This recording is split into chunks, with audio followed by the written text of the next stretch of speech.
Well, how's it going? I am currently not feeling well, so my voice is going to sound horrible, but, hopefully this will still work. So, I was going to do a video on sharpening scissors.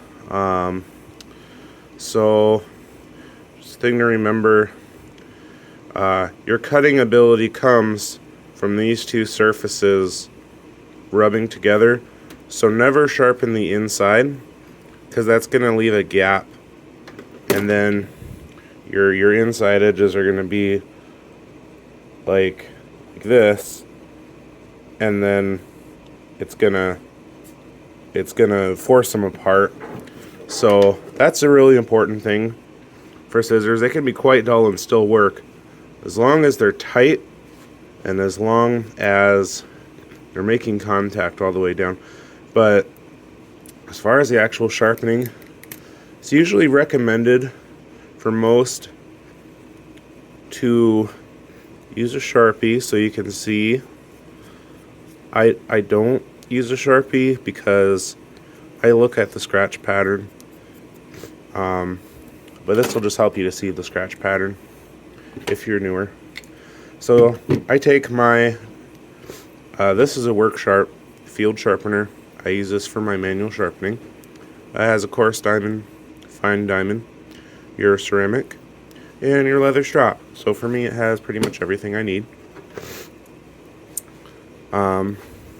I like to, with scissors, do this number, and I actually like to try to match my angle. See the camera here. You can kind of see what looks about right. And then from there, I actually try to watch the scratches up here correctly or not correctly. So as you go, you'll start to see something somewhere. So right about here, it looks pretty even. If it's all up here, all your scratches are right here, you just need to, adjust a little bit. But by feel, you can tell it kind of makes a wispy sound, especially on like the Scotch brand and Fisker's brand scissors. Whoops, I bumped my camera holder. If you're at the perfect angle. If you're too steep, it kind of bites into that 90-degree angle, that transition, so you're actually on the edge, and it sounds different and it feels different. But usually you can tell by looking at it this way as it goes.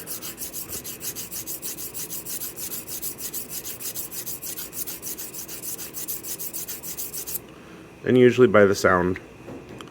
So basically, I would just repeat that motion until you get a burr all the way down. Now, your burr is going to feel fuzzy going this direction because your edge has, it's gotten a little bit thinner with each pass until the abrasive has hit it and rolled it over. So now you're feeling that this edge is about the same size as this.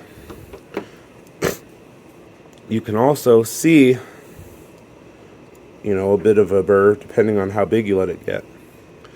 But from here, for scissors, whenever I sharpen them, close them to get rid of that burr and to straighten it while this edge is still dull.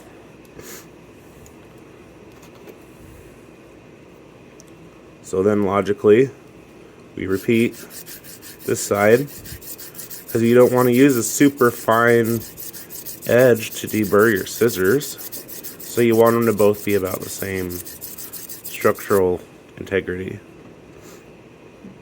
So my scratch pattern, for purposes of this video, is not going to be immaculate, but if you were to keep going at that same angle and get rid of all those scratches, it would be. Now this is just a coarse stone, and that is going to be much sharper than most people's scissors have ever even heard of. And I'm filleting my thumb fingerprint very easily. So for a general household job, yeah, it's going to do fine. You know, most people aren't going to complain about that. But you repeat it again. I probably won't actually.